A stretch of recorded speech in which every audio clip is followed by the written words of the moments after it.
What's up guys, Houndish here, and we're back with some D2 updates, news, and all that good stuff, and we get a look at new deluxe edition items and exotics for Shadowkeep, which look pretty cool. Bunch give us some insights about upcoming reveals, events, activities. We're gonna get August cross-save details next week, and then we'll talk Solstice, hidden chests, farming methods, some roundups and feedback about that, as well as new speculation about Solar Week and the roadmap, so I hope you guys enjoy the video.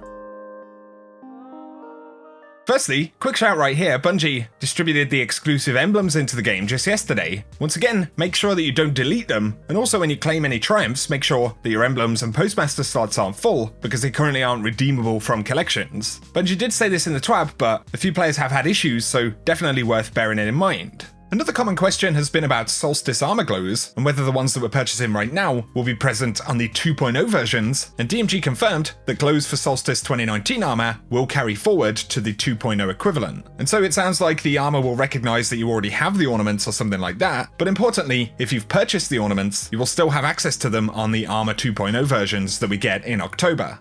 Right here though, we get a look at some new DLC items. Of course, we've seen armor and things like that in new screenshots, but now Bungie have revealed some of the deluxe edition exclusives. And so here they are. We have the Hearing Whispers exotic emote. We've got the Titan right there with some of the new armor doing the Eris pose with the famous rock. Eris, get your rock off my map. But we also have a really neat Go Shell. This is one of the first with this kind of aura around it. I really hope we get more items like this dropping in the game. I don't personally mind Eververse having stuff, but like I've said with armor, I really think we should get a few more cosmetics exactly like this by completing activities, raids, strike exclusive loot, whatever it is. But there's also the Benighted Omen, and this is the emblem that you get. It's got the kind of cool old school Eris faction icon on it. So these are what you get with the digital deluxe edition. There are a few different editions, some of them come with season passes and stuff like that. But yeah, I've seen some mixed feedback about the new lunar themed armor. It seems to be a little bit of a love it or hate it situation. But this gear is most likely some of the stuff we'll get as mid-endgame rewards for some of the new activities on the moon which have yet to be revealed. And it seems pretty likely that the weapons are going to come from the same places. But in terms of activity, Bungie confirmed that they will be focusing on more modes like the Menagerie for Shadowkeep and Year 3. And Luke Smith recently said when it comes to roadmaps and content that they'll be bringing that to bear over weeks rather than like, I'm going to consume this entire mini campaign in the evening and then feel like that wasn't worth $20. And so the roadmap part is going to work very much like it does now. We'll get similar activities on top of the new location and all of that. But Luke Smith even referenced instead of consuming campaign content in a single evening. And this is really interesting because we know there will be new story missions, cinematics, and more of an actual campaign in Shadowkeep. But maybe Smith just hinted at that happening over time. We saw them do a similar thing with Dreaming City, the kind of missions and weekly quests that rolled out after the curse was started. But this time, what if Bungie roll out the core campaign in this way as well? Could be very exciting, especially if the world kind of evolves or changes with that in some way. And so yeah, when we get more information about this kind of stuff, I think it's going to get really exciting. And Deej on that subject said that you'll hear from Luke and some of our other devs in the weeks to come. We've been working on a full spectrum plan to read you in on everything you need to know for this fall. And so there is definitely going to be a course of fairly significant reveals about the future content over the next few weeks. But with the change of release for Shadowkeep to October, there are lots of questions being asked. TMG actually said October is a spooky month, and I'm incredibly excited for Shadowkeep to launch on the 1st of October. And that's a good point because Festival of the Lost will be due to launch very soon after the new October 1st release date. So that'll be really fitting with the theme of the season. Moon's haunted, nightmares, you're all insufferable, all of that good stuff. Yeah, expect Festival of the Lost very soon after the launch of Shadowkeep, but there are serious questions. And for clarity on setting up cross-save, once again it will still arrive this month, and Deej confirmed that they'll provide more details on exactly how and when next week. So next week, stay tuned for that, and once it's live, the functionality will actually be working, so later on this month you could take your PlayStation Guardians over to PC or whichever platform you like. Deej did confirm that the launch on Steam, however, will still be on October 1st, and so presumably Battle.net will continue to support the game until that time. Guys, I'll keep you posted with all the new details, reveals, the state of the game, and more next week as we roll into what really will be the kind of new season for the future of the game. But now, let's round up some content news and updates for before we get to Shadowkeep.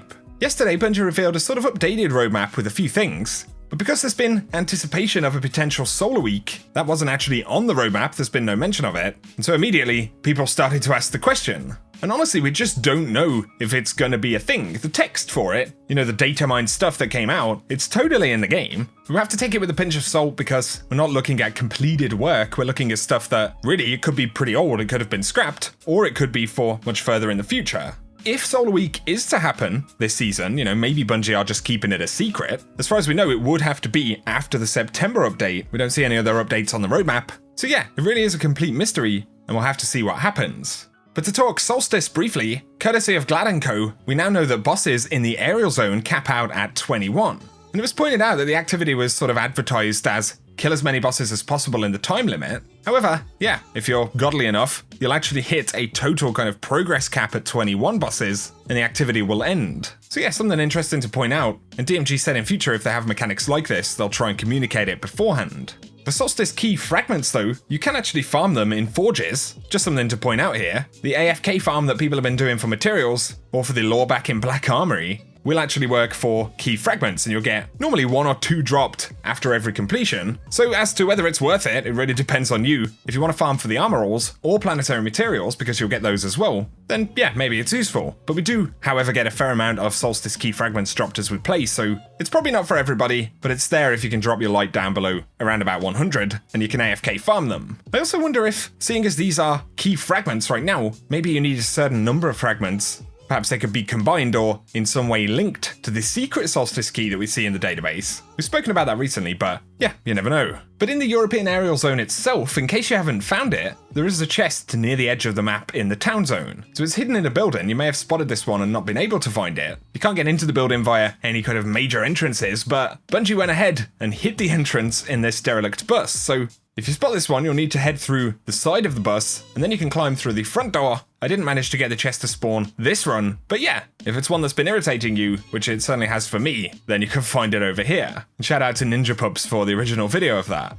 Now, a few updates for the future and things to talk about. Bungie have announced that starting the week of September 3rd, there will be a new community challenge. We don't know all that much about it, but DMG did tease that it's going to be a fun testing ground. We'll see how they can grow it in the future, and stay tuned for details. So I really wonder what that's going to be, whether it's sort of a collective community objective, or a challenge where we'll actually be kind of competing against each other. Who knows, there could even be a cool reward for it or something, so yeah, stay tuned for that. In early September, Bungie did announce a nerf to the Mountaintop quest, stating that specific objectives will be tuned based on player feedback. I think on the most part, players kind of recognized that the Mountaintop quest itself was pretty excessive in terms of the objectives, but to give extra insight on the change, DMG said that they had a lot of conversation internally, and it's a tricky situation where you identify a lengthy quest that needs to be tuned down, but how do you make changes without disrespecting the time and effort of those who earned the reward? He also goes on to say many of those who earned the reward agreed that the requirements were a bit over the top, so it isn't something that Bungie take kind of lightly. I guess one of the issues really is that if it takes a long time to adjust the quest, more and more people spend larger amounts of time kind of investing in it to get it done. It's probably not easy to do, but I think it would definitely be better to get these kind of changes made a little bit quicker once they realize that there is a problem. But let us know your thoughts about it down below. Nonetheless, I do agree with the changes. And that September update will also bring Mayhem and a Valor boost at the same time, so that'll be pretty crazy. We've got buffs to Menagerie loot and Reckoning and Prime loot, which I spoke about the other day.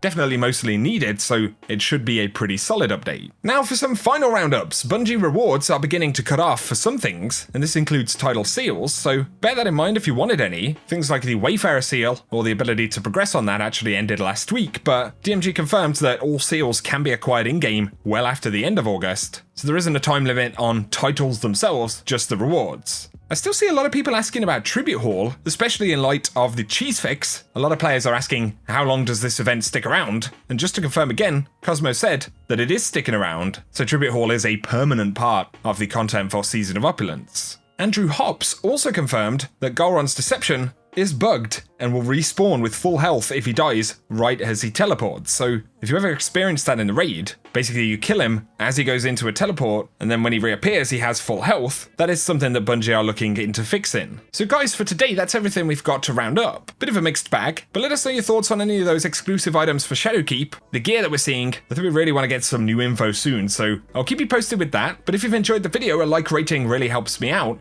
And if you're new around here, feel free to hit subscribe if you want to keep up to date with everything related to the game. Otherwise though, thank you as always for tuning in, and I'll catch you guys very soon.